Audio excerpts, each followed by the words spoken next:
This week's episode is sponsored by NVIDIA. You're listening to the B&H Photography Podcast. For over 40 years, B&H has been the professional source for photography, video, audio, and more. For your favorite gear, news, and reviews, visit us at bnh.com or download the B&H app to your iPhone or Android device. Now here's your host, Alan Weitz. Greetings and welcome to the B&H Photography Podcast. My name is Alan Weitz. And I'm Jill Waterman. New Year's Eve will soon be upon us. Have you made any resolutions for 2023 yet? I know I have. In this week's episode, we will speak with a photographer who's kept the same resolution for 38 years and counting. The photographer is none other than our very own intrepid producer, Jill Waterman. Every year since 1983, she's been photographing New Year's Eve celebrations in different cities around the world for a long-term project that currently spans 2 millennia and 5 continents. John Harris and I initially spoke with Jill about her project in January 2022 as part of the show Legacy and Commitment. Much has changed since then, and yet with another New Year's Eve coming down fast and Jill now a full-fledged member of the show, we figured this is a perfect opportunity to give our listeners a chance to get to know Jill a bit better, not to mention chat about the fun photographic project she's been working on for all of these years. For the record, Jill was born and raised in Massachusetts and has been a documented citizen of New York City since 1985. Her personal work is centered in long-term photo projects and night photography. Her photographs have been exhibited internationally and widely featured in press and media. Highlights include a 1997 arts documentary for Deutsche Welle TV in Berlin, an interview on The Today Show, and a 2015 documentary for the web TV show Culture Connect. Jill's first book, the technical volume Night and Low Light Photography, was released by Amphoto Books in August 2008. Her professional background includes a past career in image licensing, editorial positions in custom publishing, and her current role as creative producer for the B&H Photography Podcast.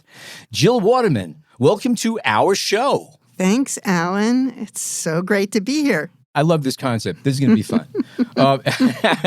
Anyway, as we've well established, this is about your ongoing New Year's Eve project. Now, when did you first get the idea for this?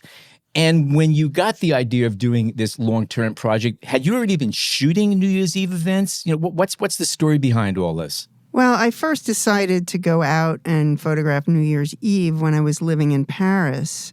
It was 1983, going into 1984, and I didn't have any plans for New Year's Eve. And I got curious about what the Parisians would be doing.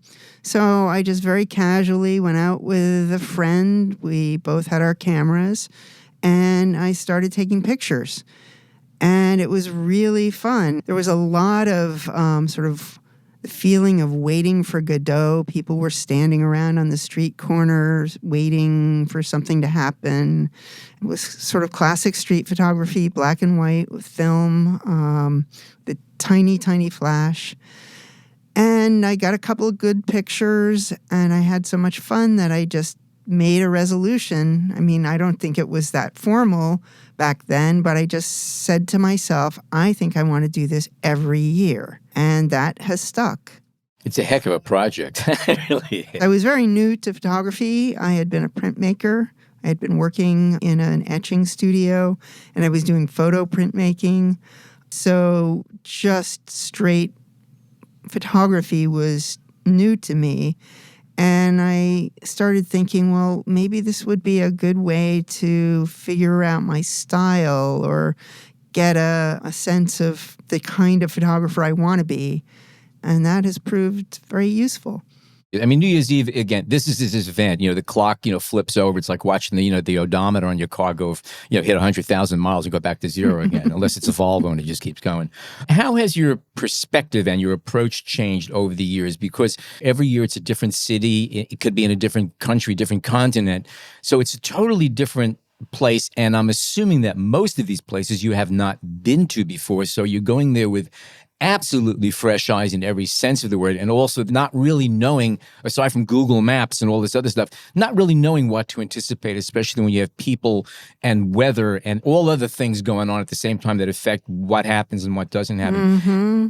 How has your approach changed over the years going into each New Year's event? Well, there's a couple of decisions that I made really early on that would stay consistent. And the biggest one of those was shooting with black and white film. Even before there was the option of digital, I made the decision to keep the pictures black and white because it was sort of a better way to thread a continuity through time and different locations. Now, don't lose your thought. Please hold your thought. I want to ask you a question right now.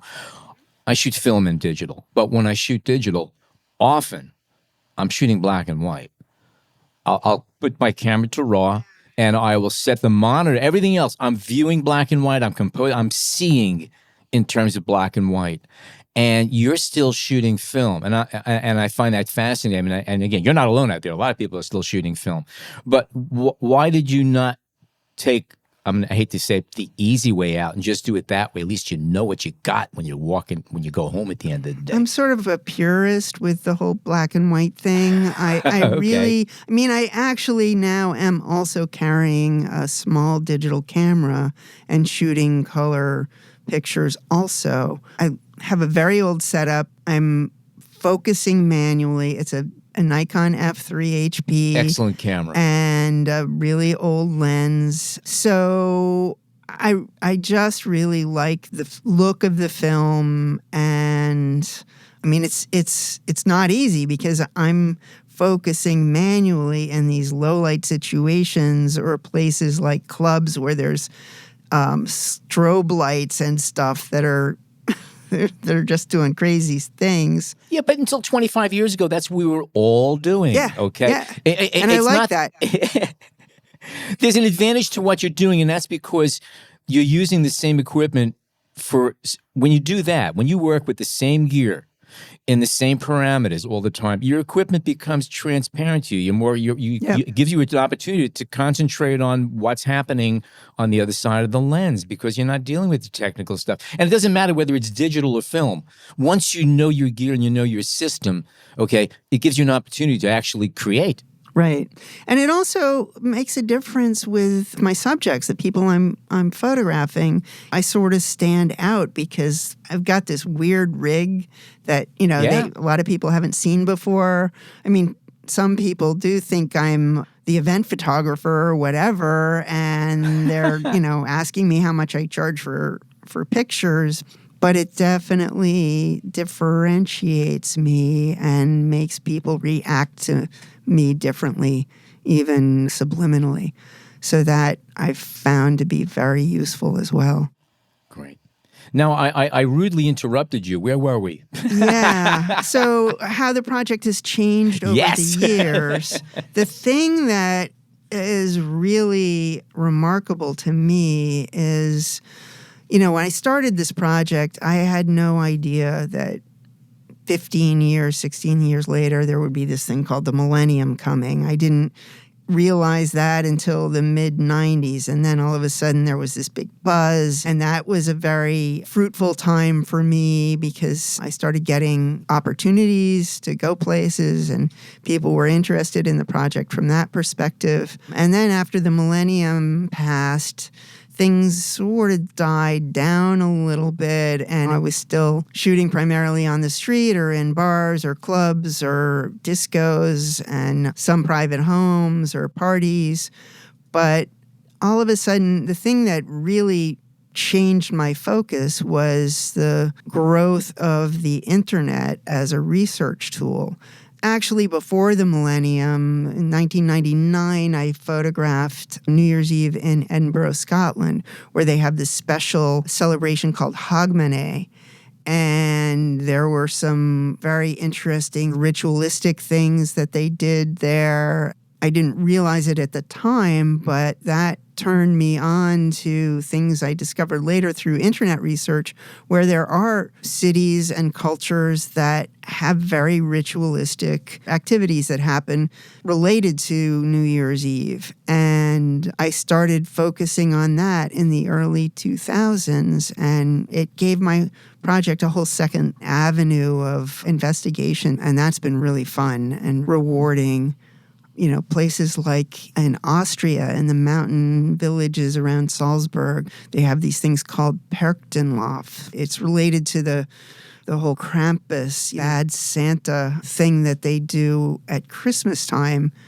After Christmas, these crazy creatures turn from Krampus into Perchten, and they wear these wild, scary masks, and they run around in the street. They go to a different village every night and just have these big parties. And the community comes out, and they're supposed to be like scaring the children, but it's very fun and everybody has fun, and there's mulled wine and beer. And they refer to the week between Christmas and New Year's as the Wild Nights. This is something that comes up in a lot of different cultures and a lot of different communities around the world. Yeah, I was going to ask you about that. You've been around, again, it's 38 years of doing this, and you've been around the planet for the most part, and you've seen the same basic event played out in different places in different cultures. What about commonalities between them? There have to be some common themes, things you said, wait a minute, I've seen this before. This is reminiscent of,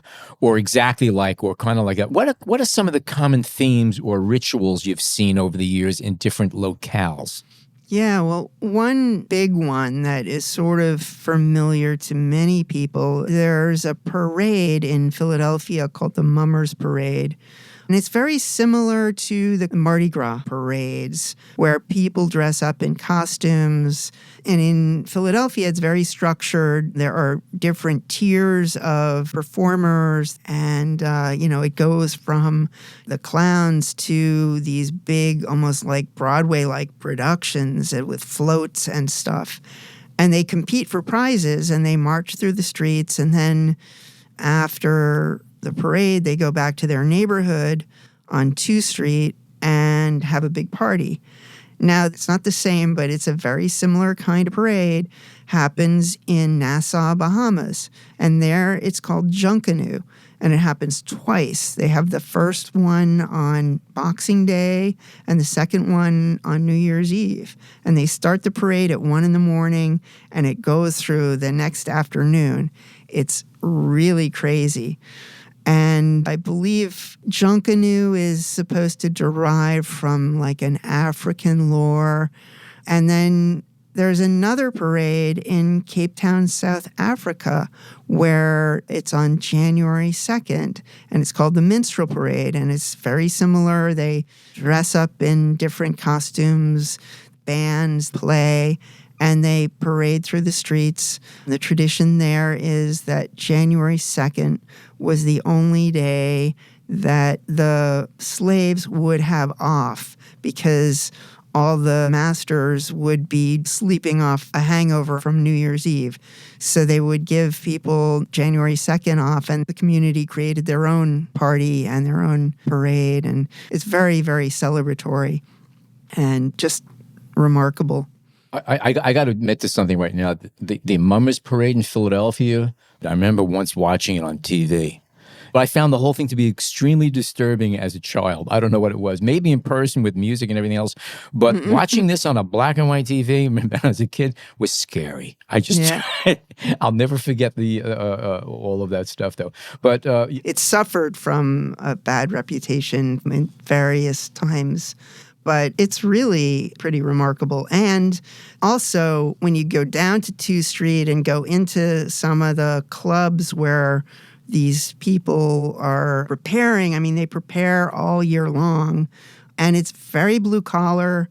It has sort of a history of being, people from the newspaper industry or various blue-collar industries where they would group together all year long to plan this parade, and they would get their young sons involved. It was a way to keep the kids off the streets and doing something somewhat productive and joyful. It's a community event. Yeah. It basically becomes a community event, which is really important. And again, it's traditions. Yep. It's all very traditions. Much.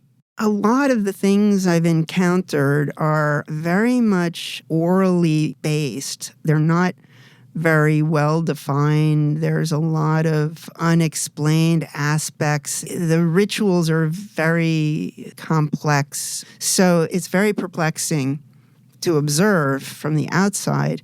And then over time, I've found a lot of overlap between different cultures that are very different. I went to Quito, Ecuador, where there's a tradition to make effigies of people that the populace would want to forget in the new year. Mainly a lot of political figures and things like that get roasted, and they set them on fire at midnight, these effigies. So they are literally roasted. But the thing that I didn't know about until I got there is this other tradition among the men in Quito. On New Year's Eve, they dress up as women and they go out in the street and they hold up a string to stop traffic, and they make people give them money to allow them to pass, and they sort of wreak havoc in the streets. Especially in a Latin culture like that, it's very surprising to see all these men in drag. I mean, not in formal drag, but in their wives' or girlfriends' dresses and skirts and makeup and weird hairdos. And I love that idea. There's a West Hartford Planning Board Commission meeting next week. I'm going to suggest that. There you go. That's kind of catchy. I'll bet there'd be a lot of people turning out for that. Anyway, go ahead. Yep. So then a few years later, I was in Bulgaria, where they have a very different ritual. It's a creature called the Kukeri. It comes out at New Year's to scare away evil spirits, and they have a big parade in Razlog, Bulgaria. And in the midst of the whole parade with all these creatures was a float with these guys dressed up as women. And I was like, wait a minute, that's the tradition that I saw in Quito. How did it get to Bulgaria? Sort of like the topsy-turvy world where people think of doing things that are the opposite of normal or the retrograde to give the year a different start. It's funny because you could find little touches of this in other holidays from other cultures and other religions, how some of it gets scattered around, but there's a lot of commonality here for sure. I find this kind of interesting that, again, you're going to a lot of blind places. You could prep up to a certain point. How extensive do you scout things out? And what do you do as far as when your boots are on the ground, you're in a new place, and say you have 3 or 4 days or a week or whatever? I'm assuming that you'll usually have at least one contact there, somebody you might know would be able to call on, and then you have to find out where does the action take place and where are the best vantage points. And you could, again, plan up to a certain point, but that's it. So what do you do?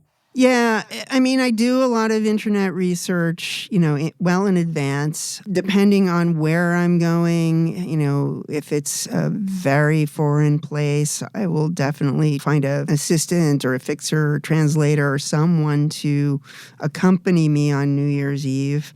So to, sort of help me figure out the lay of the land. And oftentimes, the person I find ends up introducing me to the community or to their friends. And by the time I leave, I've got this whole new group of friends that are just really solid. But there's only so much I can do remotely. A lot does come down to actually being there. Spontaneity. A lot of what you're doing in this situation, it's not much different from being like in a combat situation or anything of reportage where there's something going on that is not predictable. There's an event happening, but the particulars, you don't know what they're going to be. It's a matter of just being literally in the moment and being really able to capture that when you see something that is about to happen. Because if you saw it happen, you didn't take a picture of it. Right. Exactly. Yeah, no, I make a list of the places that I want to go to. If I'm looking to include interior places like bars or clubs or whatever, I go in advance and introduce myself and, gain access, ideally, without having to pay whatever the entrance fee is. I explain that I'm going to be traveling throughout the night and usually spending 15 or 20 minutes in each place. It ranges from, 15 minutes to, an hour or more if there's good stuff going on. I would imagine your anxiety levels must be insane. Yeah. Because you're constantly second-guessing every decision you make because you don't know what the right decision is. You have to work from your gut. Yeah, there's definitely these emotional spikes that happen, from anxiety to excitement to fear of, oh my God, did I actually get it? Did I get the pictures I want because I'm not seeing the film stuff? It's a whole range of emotion, but that all goes away as soon as I'm like in the moment photographing. All the anxiety or other feelings except for being present just go away. I mean, it's very grueling physically. As the years have gone by, it's become more and more challenging to keep running around for 12 to 24 hours, or in a couple of circumstances, even longer than that. But once I'm shooting something, that all goes away. What's your percentage of walking away from a New Year's Eve event saying, got it, this was a good event, as opposed to, I don't know if this was a good one or not? I always walk away saying, I don't know if it's a good one or not. But then again, at the end of the day, once you see the film and you see the images and you get a chance to sit back and just absorb and say, okay, this is what I did this year. Are there times when you came up saying, meh? And if that was the case, is because the event itself was meh? No, it takes me a while to get into what I did capture. The experience itself is so much more powerful than the pictures when I first see them, that there's always a bit of a hesitation or questioning. So it takes me a while to appreciate what I did get and find those gems. Sometimes I don't see the best shots initially. So, all in all, after looking back over what you've done so far, what has so far been to you the most successful as far as, what you anticipated and what you came home with, and what maybe the least successful or the most underwhelming New Year's Eve you've gone through? So what was the coolest one, and the one that you go, oh man, that was kind of disappointing? That's just such an impossible question because each year is so different. When we last spoke, I talked about one particular year that was really a challenge and a bit of a disappointment way back in the 90s when I decided to photograph Washington, D.C., and there were a lot of things conspiring against me, from the fact that, I didn't realize back then that a lot of people leave Washington for New Year's, and it was pouring rain, and I had some communications issues with some friends who had my gear, and, but I got pictures. The other recent really big challenge was during COVID. New York is the only place I photographed more than once. The first year was in 1986, a year I moved to New York. I spent the whole night in Times Square. I got good pictures, but, it was sort of boring and monotonous, standing out in the same place in the cold weather for hours on end. And then I was stuck in New York during a snowstorm in 2011, which was 25 years from the first year I photographed it. So I was like, oh, that's sort of nice. Maybe I'll just stay in New York and work my access, and got some great pictures and really had fun. But then going into 2021, I decided, I'm going to stay in New York because I don't know where else to go. And I got access to Times Square for the big event that was closed off to the public. Everybody was gated in these little pods. It was really hard to photograph. The crowds weren't that big. And then just before midnight, I decided, okay, I'm going to go out of my little pod here and just walk into the street. And within a half an hour, everyone left, and there was nothing more to photograph. It was so desolate driving back to the East Village where I lived from Times Square, there was no one on the streets. And it was really surreal. The good part of that year was there were a lot of, they did this thing where you write down your wishes for the new year. In some places, they put them in a fire and burn them. In New York, people wrote on these little pieces of paper and they mixed it into the confetti that they dropped at midnight.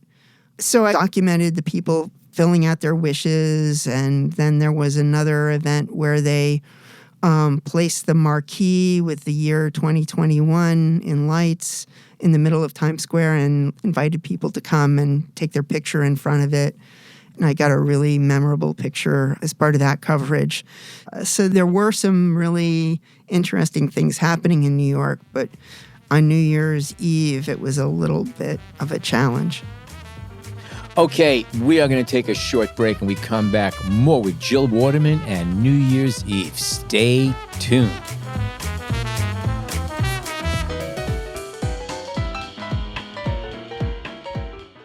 Beloved by gamers and content creators and perfect for graphics-intensive applications, NVIDIA is known for making some of the fastest GPUs around. Powered by Ampere architecture, their latest GeForce RTX 30 series graphics cards offer the impressive graphics, accelerated performance, and low latency required for streaming and gaming. Okay, we are back, and we're talking with Jill Waterman, the esteemed producer of this very show. And we're talking about New Year's Eve, a series of celebrations she's been photographing for 38 years now and continues to do so. Jill is still shooting mostly film, and she uses a classic Nikon F3 HP, which is a tough workhorse of a camera. I think it was one of the best Nikons that they ever made. And then she's working with just simple lenses, manual focus, a 35 to 70, which is a really nice, just general purpose street lens. And then for wider stuff, what is it, 24 millimeter you're using? Yeah, I have a 24 f2.8. That is one of the best ultra-wide manual focus Nikons. I had the 24 f2. I own several of those. I like that lens a lot. The 2.8 is actually a sharper lens. It's a better lens. That is a very, very nice lens. You got great gear. Everybody thinks this old stuff is like not as good as the new stuff. It's great, great gear. Yeah, and I also pop on a 50. I have a 51.8. Mm-hmm. I'll put the zoom on in the beginning of the night and for general stuff, but sometimes it gets a bit heavy, so I'll switch to the prime. And also when I'm in a situation where I need the wide angle. But yeah, I keep fairly minimal with my gear. Which films are you shooting? I prefer Ilford. I go back and forth between HP5 and Delta 400. And then if it's daytime, I'll use FP4 or Delta 100. Do you develop your own film or are you using labs? Yeah, I develop it all, and I have a very unique developing method. Because I'm shooting in a lot of contrasty situations, I develop with Ilford ID11 mixed at 1:3. It's like an 18-minute development time. And I find that gives me the best dynamic range. That's right. You are actually dealing with extremely difficult situations, especially when at night with the fireworks and street lamps and all that stuff. That is extremely contrasty stuff that film is not as good as handling as digital. So you really do have to know your gear and know your materials to work with that. I didn't think about that at all. Do you shoot color film at all or only black and white film?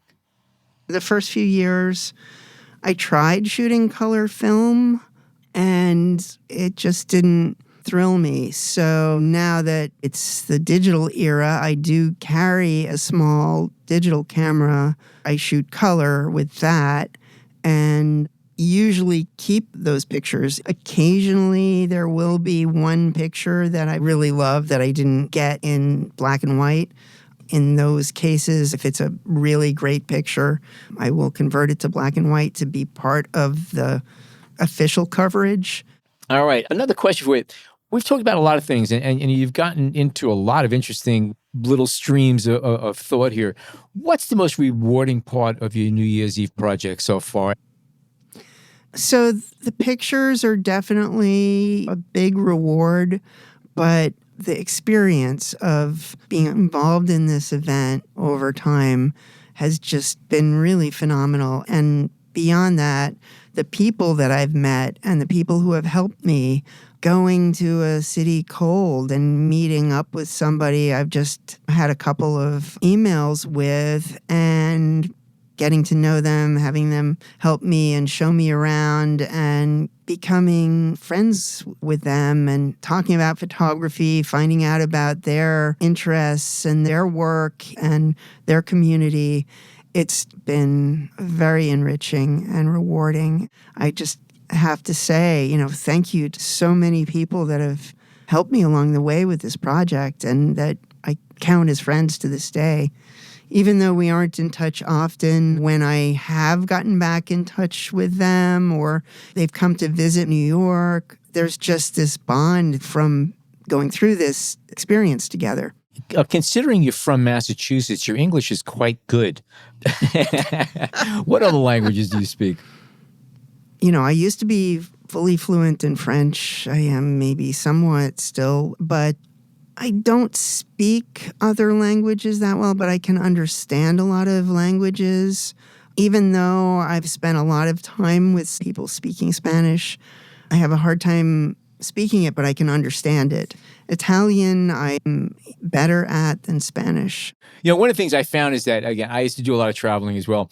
It's amazing how much you really can communicate, even if you don't speak the language. Exactly. It's amazing what just body language and eyes and gestures can do. Yeah. The other thing that's really beautiful about New Year's Eve is it's a time when people are open to communication. Even if I'm in a place where there's no common language, there's something about that particular time of the year, of the night, where people see me with my camera and they want to be photographed. They want to engage. It's like doors open. It's really phenomenal. You're all in the same moment also. I think that's part of it too. It's one of the rare times when you're in a huge crowd of strangers, but everybody's exactly in the same moment. There's a reason why everybody is there. Yeah. Initially, the first year or two, I had this thought in my head where I was expecting New Year's would be like a paparazzi kind of thing.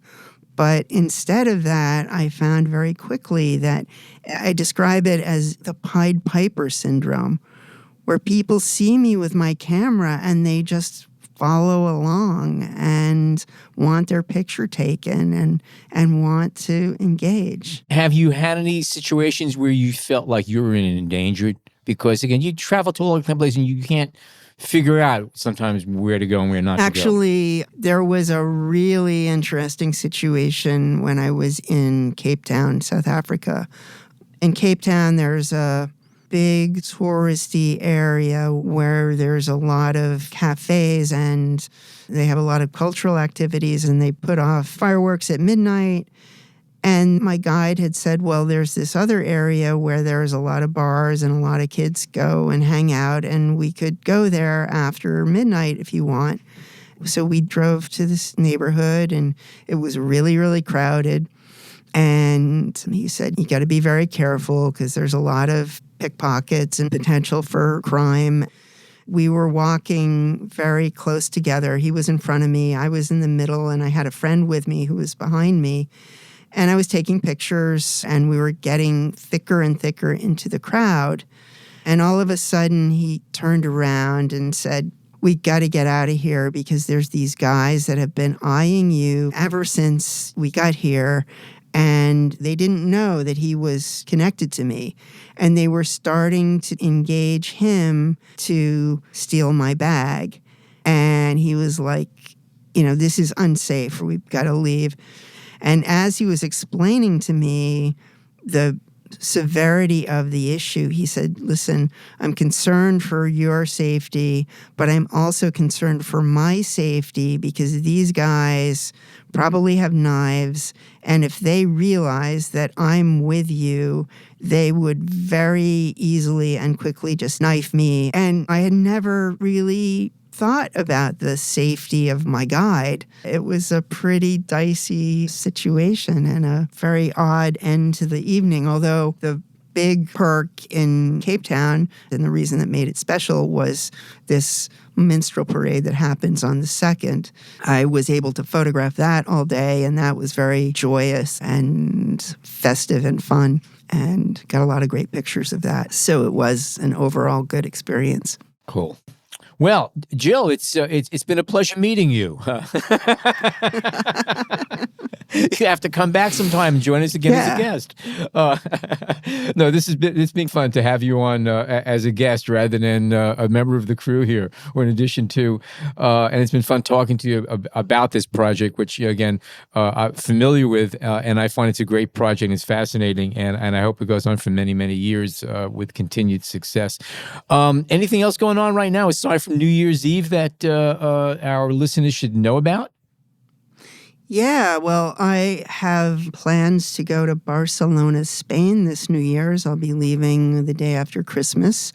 Other than that, I recently won an award from the New York Foundation for the Arts to create an NFT from one of my New Year's photographs. It's my first foray into multimedia.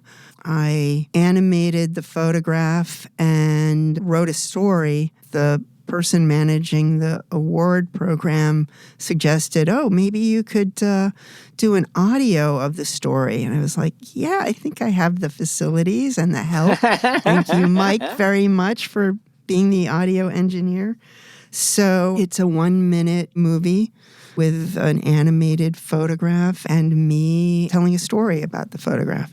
There's 30 people who were awarded for this program, and the exhibit will be in the metaverse on the voxel space and will be viewable through December 31st when there will be a closing party. Love it. It's great.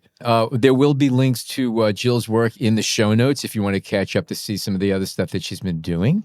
And again, Jill, it's been fun talking to you. We wish you luck on the Barcelona trip. Look forward to see what kind of pictures you come back with. Thanks so much, Alan. It's always great speaking with you.